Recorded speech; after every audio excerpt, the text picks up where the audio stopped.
Well, now, Bernard Connolly, the author of a book called The Rotten Heart of Europe, which was based on his experience as the senior economist working on the European monetary system for the European Commission.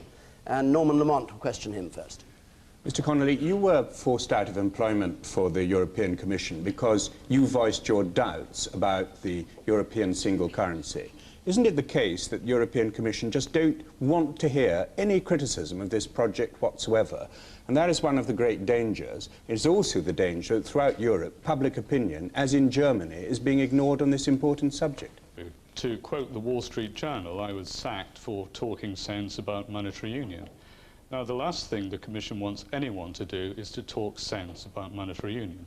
Discussing monetary union exposes the nakedness of the Commission's arguments. They don't have any. They know they don't have good economic arguments.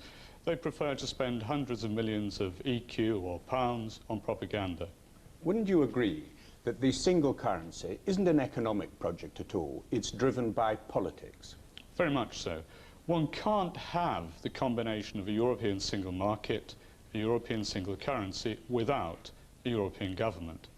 Jacques Delors, no less, said about a year ago, he told people like Leon Britton to get real and stop pretending that monetary union was anything to do with more jobs or lower interest rates. He might equally have said it to Chris Haskins.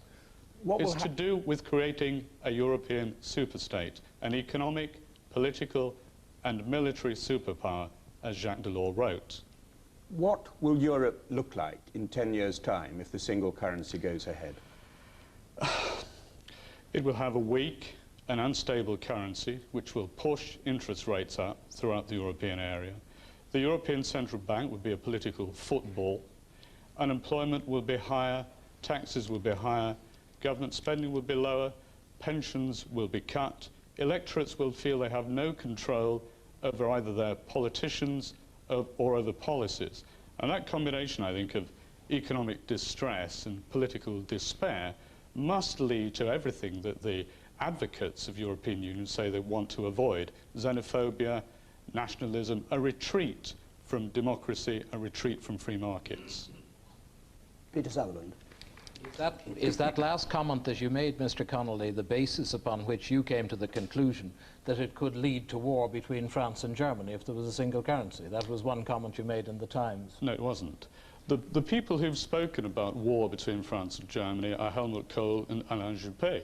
Now, I can understand why they talk about it. I think they're wrong and irresponsible to do it. Well, I don't want to make a major point of it, but on the 4th of September of last year in the Times, you were quoted as having said precisely that. No, I wasn't. The actual wording, if you want me to use it, is that it would trigger an open struggle between France and Germany that could lead to war, that Mr. Kay, the economics correspondent of the Times, said that you said that, as well, I understand. Didn't. You didn't. What I'm saying, well, let me tell you what I wanted to say, yes, since you raised the question. The achievements of Western Europe over the past 40 or 50 years of relative prosperity, until recently of more or less full employment, of political legitimacy, of feeling at ease and comfortable with ourselves, all those achievements are going to be put at risk by the European Union project. Well, Mr. Connolly, may I ask you this? You have painted a very, very appalling scene as the consequence of the creation of a single currency.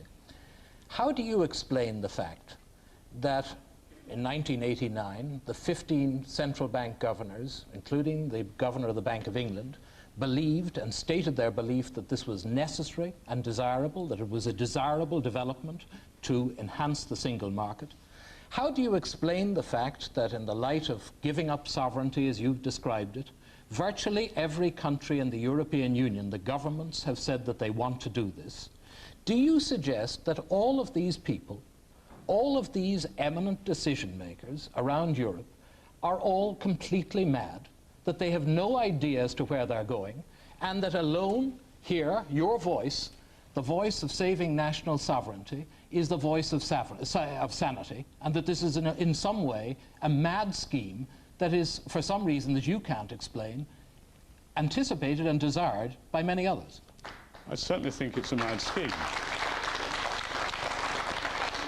I certainly think it's a mad scheme, and I know, and I suspect you know, that most of the officials throughout Europe, I'm not talking about the Commission, I'm talking about throughout Europe, most of the officials who have to work on the practical implementation of the single currency wish it would go away and believe but it would end in are the tears. 15 bank governors completely wrong in their view? You read the Delors report in 1989. You know what it said. Yes. It included the then governor of the Bank of England. Quite Did so. you disagree fundamentally with what it said? Totally. All right. Well, they were all wrong. And you Yes. disagree totally with the views of the prime ministers and governments of the smaller countries. Leave aside Germany and France. Belgium, Netherlands, Luxembourg, Ireland, Italy, Portugal, Spain, are they all wrong? Are they all courting disaster? Yes, they are. What those countries And you're want, right. What those countries want, Mr. Sutherland, is what Jacques Delors promised them, a takeover of their debts. Now, if their debts are taken over, that causes major problems for France, it causes major problems for Germany, it would cause major problems for Britain. Do you know... Money is very important. You know, if you offer someone the prospect of taking off their shoulders the burden of their national Mr. Connolly, debt, one final that's question. Very tempting. One final question. Let me ask you this. Do you know how many Deutschmarks you got for £1 in 1970? You got 12. Today you get 2.5. What does that say about the independence of a currency?